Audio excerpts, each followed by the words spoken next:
Hello everyone, welcome back to my channel. My name is Kelsey. Today I am doing a fun video that I have done in the past, and that is testing popular niche fragrances. I'm going to tell you if I think they are worth the hype, if I would get a full bottle of them, and if I recommend it to you or not.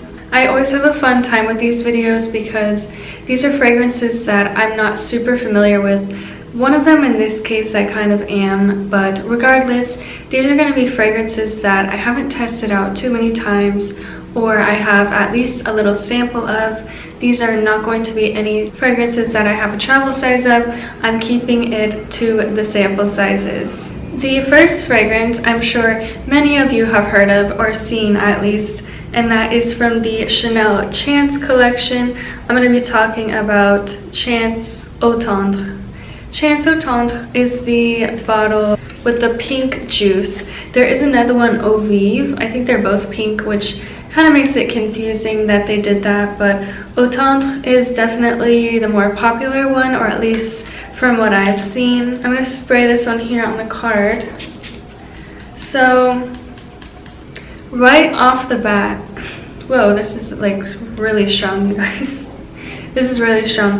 It's a very fresh floral fragrance, super powerful. This smells like the typical magazine perfume. If you had magazines growing up and they would have a little section for a fragrance and you open it up, you smell the perfume, but it's like mixed with the paper. That's what this reminds me of. It's very bright, it's juicy, this is energizing. Like, this is a great scent to just like wake you up, or like right out of the shower. It's super clean and fresh. It's not something that I would pull towards, I feel like, because there's almost this like gingery note or something in there. I have tried a fragrance similar to this now that I'm smelling it. Diptyque has a yuzu green tea, like citrusy scent. It's called Byredo, so I'm getting a similarity to that, but there is definitely this synthetic vibe to it, which I think is kind of putting me off. It kind of smells like shampoo, freshly washed hair, and that like magazine perfume vibe. Don't get me wrong, this is pretty, it's fresh, it's clean. If you want a fragrance like that, that's kind of soapy, shampoo-like, maybe you would like this, but it's not my cup of tea, that's for sure. I'm going to read the notes for you guys just so you can kind of get an idea of the scent, since I'm not too familiar with it. You have quince, grapefruit, hyacinth, jasmine, musk, iris, cedar, and amber. So I think the like bright juiciness in the opening is definitely coming from the quince, and from the grapefruit I get a lot of grapefruit in here. That's making a lot of sense. I do get jasmine, but it's a very light, soft jasmine. It's not like those thicker, heavier, heady jasmines. This is very light, fresh. So basically it's a lot of jasmine, grapefruit, quince. I've never tried that. I don't know what it smells like, but it's basically a sharp, citrusy, kind of floral, very clean scent. The next fragrance I have tried quite a few times, so sorry about that. I already am pretty familiar with this fragrance, but I want to voice my opinion on it because it is very popular. It's very hyped up. There's already been dupes of this fragrance, and it came out like 2 years ago, maybe 3 years ago, but that is Angel Share from Kilian, and I have this sample here that the boutique guy kindly gave to me. He gave me 2 samples of it. Went through one quite a while ago. That was like right when it came out. I'm going to spray it on. Something I know about this fragrance is that you smell it all day long. I tested it out at work one day and I put it underneath my shirt, and I was just getting whiffs of it all throughout the day, and I could smell it already now. Oh my god. There's definitely a reason that this one is so hyped up, because there's just something like addictive about it. It's a fragrance that you want to keep going back and smelling. You like can't get your nose off of it.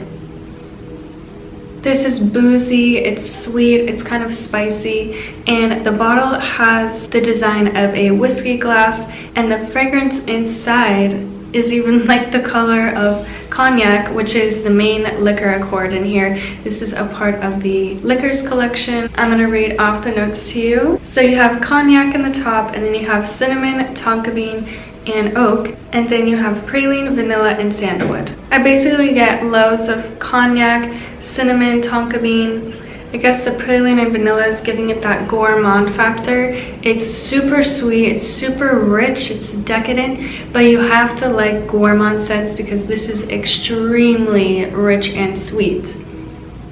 Like sometimes when you are eating a dessert and you can't even finish it because it's just so thick and rich and sweet and you just can't do it. I think that's something that people run into with this fragrance, the people that aren't able to wear this, because it has that thick syrupiness to it that can throw you off if you're not into gourmand scents. But thankfully with the boozy note of cognac in here, I feel like that definitely makes it more wearable. It makes it smoother. This is stunning. Oh my god. This is so addictive. I definitely want a full bottle of this. I feel like I've been putting it off for a long time. I've just kind of been letting this sit in the back of my room, this sample.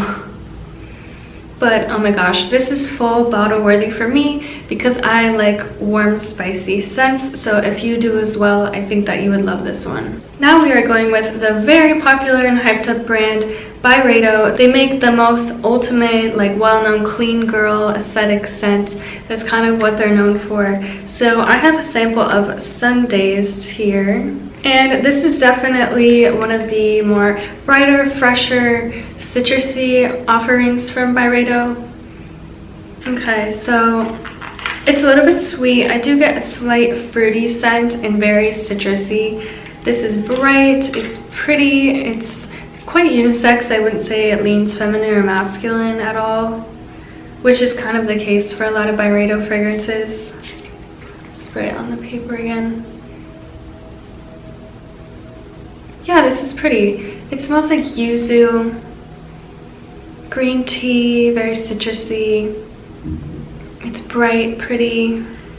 So the notes in here, you have mandarin orange, Californian lemon, which I definitely pick up on, neroli and jasmine sambac. I am definitely smelling the neroli in here, cotton candy and white musk. I don't know that I pick up on the cotton candy in here. Maybe slightly. It kind of adds this fluffiness in the background. It's definitely not sugary sweet. I mainly get the citrus notes and the neroli in here.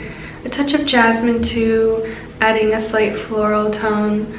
But the neroli is what I really pick up on in here. This is smelling like another diptyque fragrance, the L'Eau de Neroli. They have a neroli based fragrance. It smells similar, but with the added jasmine and that fluffy cotton candy in the very background. You don't get that a lot in here, but I would say that's what makes it stand out. I like this. I think if you are into those clean girl aesthetic perfumes, you want something citrusy but with a touch of floral, I think it's pretty. Now we have a fragrance from one of my all-time favorite luxury niche houses, and that is Fragrance du Bois Santal Complet. So I have a sample here. I'm like a little over halfway through it. I'm gonna spray it on my skin because it's been a little while since I've smelled it. So obviously this is a sandalwood dominant fragrance. This is pretty. I get like this freshness to it, kind of citrusy, a little bit aromatic, herbal almost. And the sandalwood, I was gonna say it's a dry sandalwood, but it's kind of creamy on my skin. Wow, this is pretty. This is very soft, super smooth, velvety. If you are looking for a signature scent, I feel like this would do well in any occasion. If you're a Santal 33 gal or guy, I think you would like this also. But it doesn't have that green touch that's in Santal 33. This is smoother. It's a little bit sweeter. It has like this velvety texture is what I'm picturing. Oh yeah, this is beautiful. So the notes in here, you have coconut, lemon, violet, and black pepper. And then you have sandalwood, vanilla, musk, and amber. I definitely pick up on the vanilla and the musk in here. And the violet too. I think that's what I was getting, that like herbal aromatic quality. Wow. And the coconut you get in here too. But I wouldn't say that this is a tropical fragrance. You definitely get mostly the sandalwood in here, these amber vanillic vibes.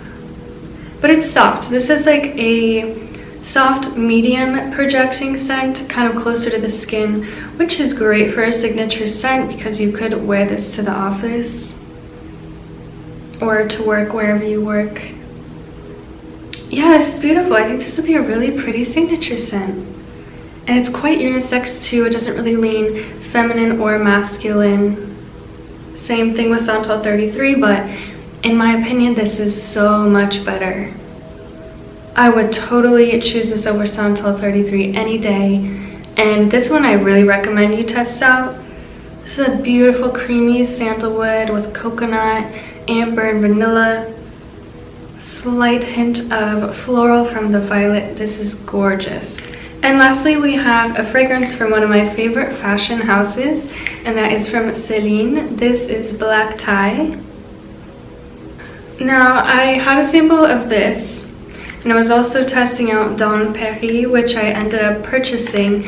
I was going back and forth between the two because I feel like this one was more talked about. This one is more hyped up, which I was, I guess, not surprised about. It's a vanilla fragrance, you know. A lot of people hype up vanillas. I love vanilla.